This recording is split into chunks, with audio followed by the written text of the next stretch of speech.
Welcome to this latest edition of NetWise Life's Mentor Minutes. Today we're taking a look at the Microsoft Surface Pro 2. The Microsoft Surface Pro 2 is the second in a line of hybrid tablet, laptop, netbook computers created by the hardware division of Microsoft. The Surface Pro line was and is intended to be an iPad killer, but instead appealed mostly to former netbook users.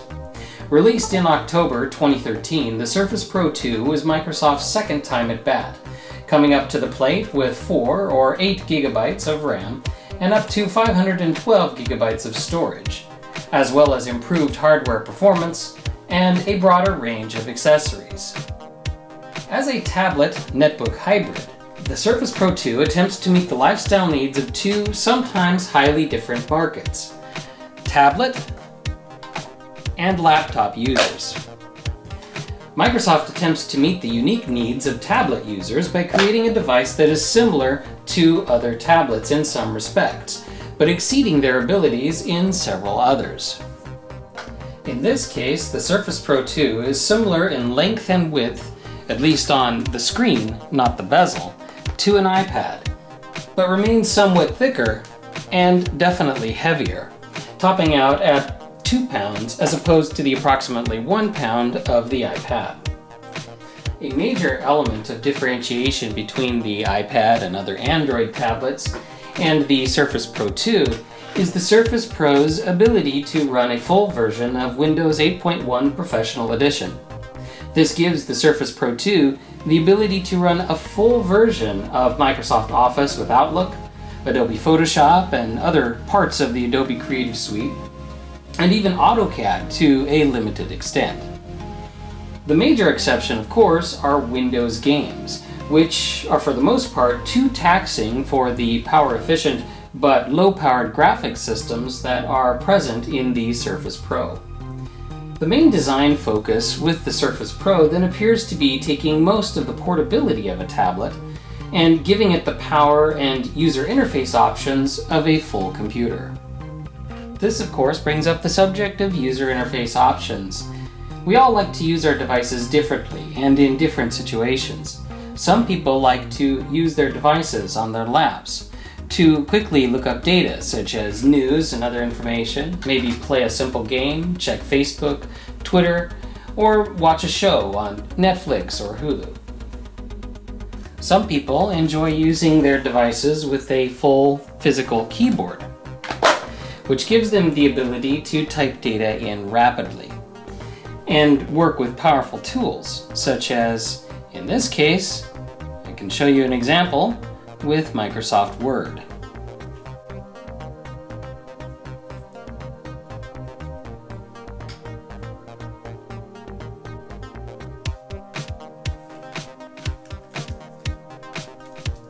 Finally, others would like to use their devices to take notes in various settings such as classrooms, meetings, or as a creative individual to draw.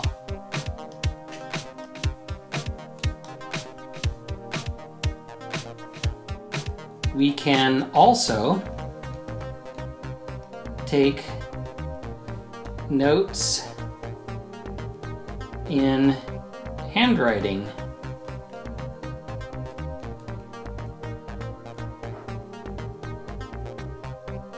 With this tablet.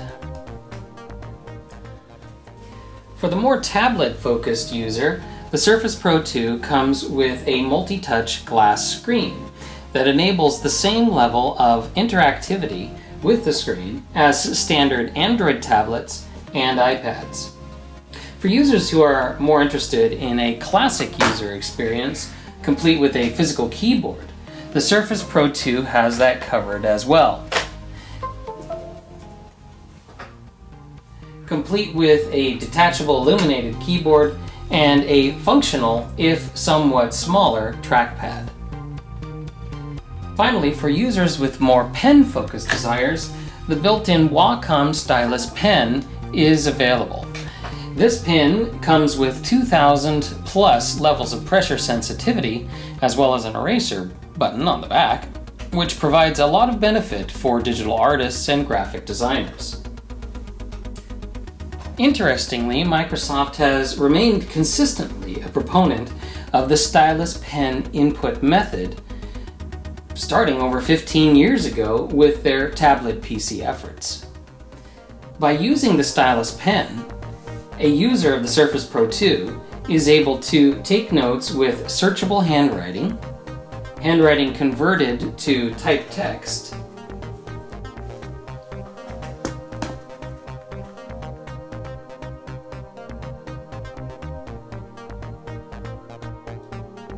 and notes associated to recorded audio, allowing you to take a look at what was happening in the room, listen to it, at the same time as you were writing using your pen. To recorded audio, allowing you to take a look at what was happening in the room, listen to it, at the same time as you were writing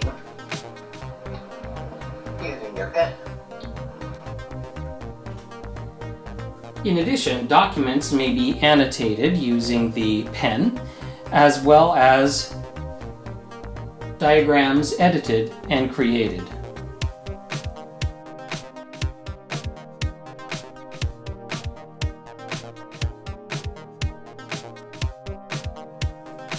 Finally, more creative pursuits such as artistry, graphics design, fashion design, and more, maybe even cartooning and music scoring, can be performed using this pen with thousands of levels of pressure sensitivity.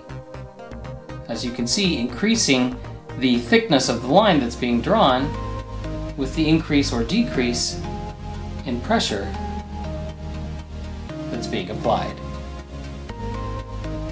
An interesting item of comparison to note is that the iPad, while it does have a pen input available, does not have an active digitizer stylus.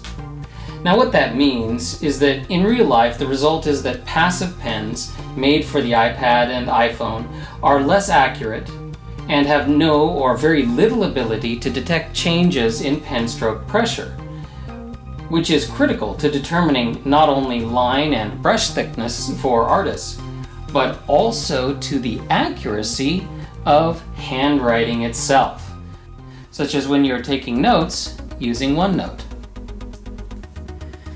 In addition, passive pens do not easily detect when the palm is placed on the tablet during note-taking. This can have an erroneous result of having the palm detected as motion, as you can see here before the pen is placed down. If I place the pen down, however, it's not detecting any longer the movement of my fingers or palm against the tablet. So with an active digitizer, this palm detection is much more accurate than what can be achieved due to the design of a passive digitizer system, such as present on the iPad and other tablet systems. Several tablets and hybrids other than the Surface Pro series, such as the Samsung Note Pro and the HP ElitePad series, also have active digitizers, although their sensitivity levels sometimes suffer due to their use of the less advanced technology from N-Trig as opposed to Wacom. Another unique item for the Surface Pro 2 is the presence of a full USB port on the tablet portion itself, as well as the availability of a docking station for the attachment of USB peripherals, standard keyboards, mice, and multiple monitors, giving the user much the same experience as a full laptop or, in some cases, a full desktop computer. A final element that sets the Surface Pro 2 apart from standard tablets is the availability of the attached kickstand. Previously available in only one angle of display with the original Surface Pro, with the Surface Pro 2, it has two angles of display. As such, this display enables users to adjust the angle of the device to suit either a laptop style or desktop use with a keyboard at about 22 degrees, or tablet style use on the user's lap at about a 55-degree angle. Another item to note is that even though these devices are no longer the most current member of the Surface Pro family, their hardware remains more than powerful enough to perform most computing tasks, save for graphically intense games such as Far Cry and Grand Theft Auto 5. Obviously, no member of the Surface Pro family would be able to use or perform with these games at all anyway. The reason for that is that the graphics card built into this device, the thing that shows the graphics on the screen, while it is very efficient, it is not very fast or powerful. Similar to how you might compare a Prius to a Formula One racing car. Finally, due to the fact that the Surface Pro 2 is no longer the most advanced and current member of the Surface Pro family of hybrids, the price for new and especially used units has gone down considerably, cutting down the previous price premium as compared to other tablet and laptop options. Given all of that, we have an idea as to the type of lifestyle for which this device might be best suited. Heavy users of Microsoft ecosystem products, such as OneNote, OneDrive, other elements of the full version of Office, these individuals would find significant use for this device, combining the full power of a Windows 8.1 tablet and a laptop together into a hybrid with the portability of a tablet and the power of a laptop.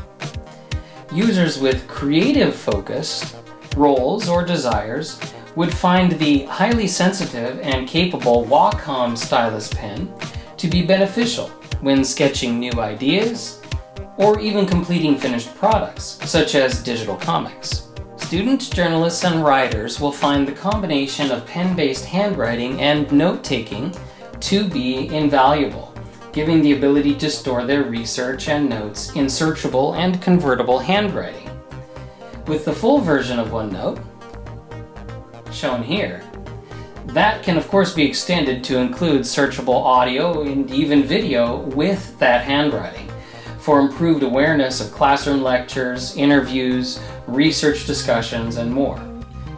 Price-sensitive users who would like to have a new tablet and a laptop as well might consider a used Surface Pro 2 as an option due to the still capable performance, combined with a significantly decreased price as compared to other alternatives. However, just as there are certain lifestyles for which this device is beneficial, there are those users for whom this device would not be a good match. Users who are significantly tied to the Apple ecosystem of apps and services would likely be better suited to a combination of a MacBook and an iPad Air, for example, with a Bluetooth keyboard, to allow them to take advantage of those same Apple products and services, as those two devices would run Mac OS X and iOS, allowing them to keep using iCloud and so forth. To add in stylus capabilities would require the investment in an additional pen for the laptop, such as the Wacom Bamboo Stylus Pen Set for the Mac OS X laptop. That may also work, if it's not an active stylus, with the iPad as well. Users who are invested in the Android ecosystem would likely be better served by an Android tablet with a detachable Bluetooth keyboard and potentially a built-in active digitizer stylus, such as that offered by this Samsung Galaxy Note 10.1. Finally, those users who would be otherwise interested in a Surface Pro 2, but who are not as price sensitive at this point in time, may find that the Surface Pro 3, which we'll be looking at a later date, is a better option due to this device's larger screen and increased performance, as well as lighter weight and a more reliable trackpad. Thank you very much for joining us today for this NetWise Life Mentor Minute. Please leave any questions, comments, and suggestions below. In the next few weeks, a detailed review with photos of this device will be posted on our website. In addition, please look for our Mentor Minute about the latest Microsoft Surface Pro tablet, the Surface Pro 3, coming soon. You may go to our website at any time at www.netwiselife.com to see many other reviews for technology devices. Reviews that are focused on real lifestyles, not features and functionality. Once again, thank you for your time and have a wise day.